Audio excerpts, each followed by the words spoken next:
Dari kecil kita selalu didoktrin bahwa pendidikan formal itu satu-satunya jalan menuju keberhasilan.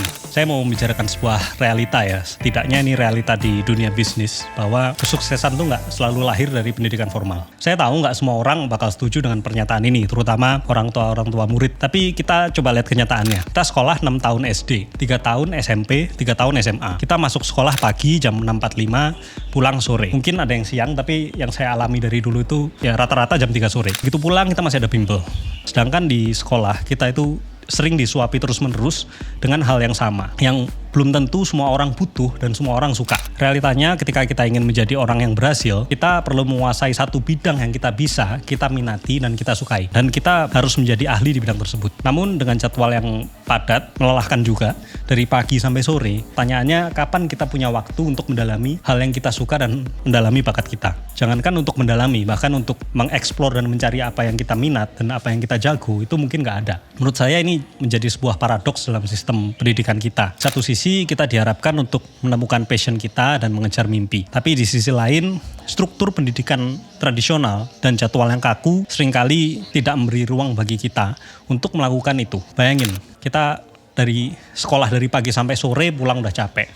Jarang anak-anak tuh punya waktu untuk mendalami satu bidang yang mereka minati dan sukai. Dan lebih jauh lagi, sistem pendidikan saat ini itu cenderung fokus pada pencapaian akademis yang seragam tanpa memperhatikan keragaman minat dan bakat individu. Einstein dulu pernah bilang, semua orang itu jago. Tapi kalau kalian menilai seekor ikan dengan kemampuannya memanjat pohon, ikan itu akan merasa bodoh seumur hidupnya. Jadi bayangin ada anak anggap pinter matematika, lalu nilai biologinya jelek, lalu dibully guru gitu, dibilang bodoh. Anak itu akan merasa bodoh seumur hidupnya. Bahkan bakat dia di matematika nggak akan terasa gitu. Banyak siswa yang merasa terbebani dengan materi yang mungkin nggak relevan dengan masa depan mereka. Akhirnya mereka kehilangan kesempatan untuk menggali dan mengembangkan potensi unik yang mereka miliki. Karena setiap orang tuh punya potensi unik. Nggak ada orang bodoh, hanya orang yang nggak terasah potensinya aja. Selain itu, tekanan akademis yang tinggi dan tuntutan untuk berprestasi di semua mata pelajaran seringkali menyebabkan stres dan kelelahan. Ini bukan hanya menghambat minat dan bakat, tapi juga berdampak negatif pada perkembangan diri siswa, perkembangan psikologi. Gimana ceritanya seorang murid harus menguasai anggap 12 mata pelajaran. Jadi anggap kalian di sekolah belajar 12 mata pelajaran. Kalian harus menguasai semua itu, tapi guru yang ngajar beda-beda gitu. Kalian harus menguasai semua, tapi guru yang ngajarnya beda-beda. Jadi adil nggak sih kayak gitu? Masuk akal nggak? Jadi satu anak menguasai isi kepala 12 guru. Menurut saya di dunia yang terus berubah dan semakin mengutamakan keterampilan khusus serta inovasi, itu penting banget sistem pendidikan untuk lebih fleksibel, memberi dukungan untuk siswa, lebih mengeksplorasi berbagai bidang, dan juga mengajak siswa untuk menemukan passion mereka dan menjadi ahli dalam bidang yang mereka sukai. Sistem pendidikan tradisional yang ada itu seringkali menghambat kreativitas. Misal ketika ada siswa yang berpikir berbeda atau mencoba untuk mencari solusi yang nggak biasa, mereka itu sering dianggap bodoh atau nggak kompeten sama guru. Menurut saya ini menjadi salah satu masalah besar dalam sistem pendidikan tradisional yang lebih mengutamakan kepatuhan dan keseragaman daripada pemikiran kritis dan inovatif. Padahal kreativitas itu adalah skill penting yang memungkinkan kita untuk melihat dan memecahkan masalah dari sudut pandang yang baru, mengembangkan solusi yang inovatif dan beradaptasi dengan perubahan. Tapi pada nyatanya sistem pendidikan yang terlalu terstruktur dan kaku itu sering nggak ngasih murid ruang untuk mengekspresikan kreativitas mereka. Contohnya Albert Einstein di masa kecilnya dulu, dia dianggap sebagai siswa yang nggak cerdas oleh gurunya, dianggap oleh siswa bodoh karena dia itu sering bertanya-tanya dan berpikir secara kritis, berpikir berbeda dibanding anak-anak lainnya. Namun kreativitas dan cara berpikir outside the box dari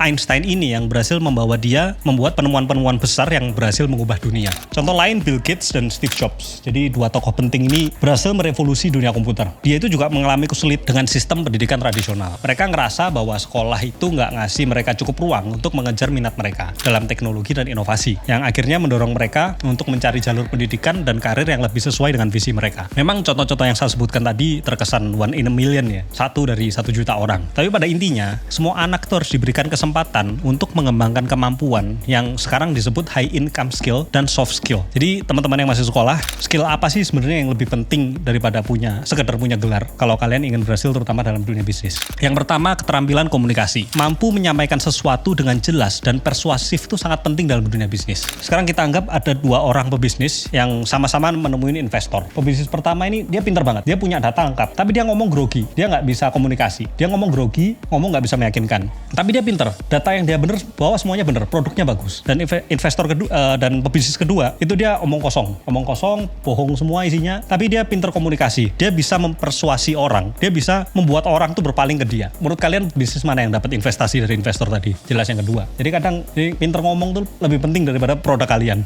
Yang kedua, kemampuan bertahan dan adaptasi. Jadi dalam menjalankan bisnis, kalian tuh sangat perlu mengembangkan skill adaptasi. Karena memang dunia bisnis itu selalu berubah dengan cepat. Behavior customer itu berubah sangat cepat. Contoh kalian lihat sebelum pandemi, terus pandemi kemarin, sekarang pasca pandemi. Behavior customer udah berubah. Jadi pendekatan kalian untuk menemukan customer itu udah nggak bisa seperti dulu lagi. Contoh lain ya, teknologi terus berkembang. Jadi kalian kalau nggak beradaptasi, udah pasti kalian mati. Yang ketiga, networking dan hubungan interpersonal. Jadi siapa yang Anda kenal itu lebih penting daripada apa yang kalian ketahui. Jadi ketika kalian jadi berbisnis, networking itu sangat penting. Jadi pastikan ya kalau kalian butuh sesuatu, kalian udah tahu orangnya siapa dan kalian bisa hubungi orangnya. Jadi your network is your net worth ya katanya. Dan kalian juga perlu pelajari hard skill ya, seperti contohnya prompting menggunakan AI, terus akuntansi dasar karena namanya bisnis nggak akan pernah lepas dari akuntansi. Yang ketiga, matematika. Kalian juga perlu pelajari antropologi untuk mengenali sifat manusia karena berbisnis itu sangat dekat dengan mempelajari behavior manusia dan perdalam filsafat. Mungkin nanti saya buatkan lagi video tentang itu.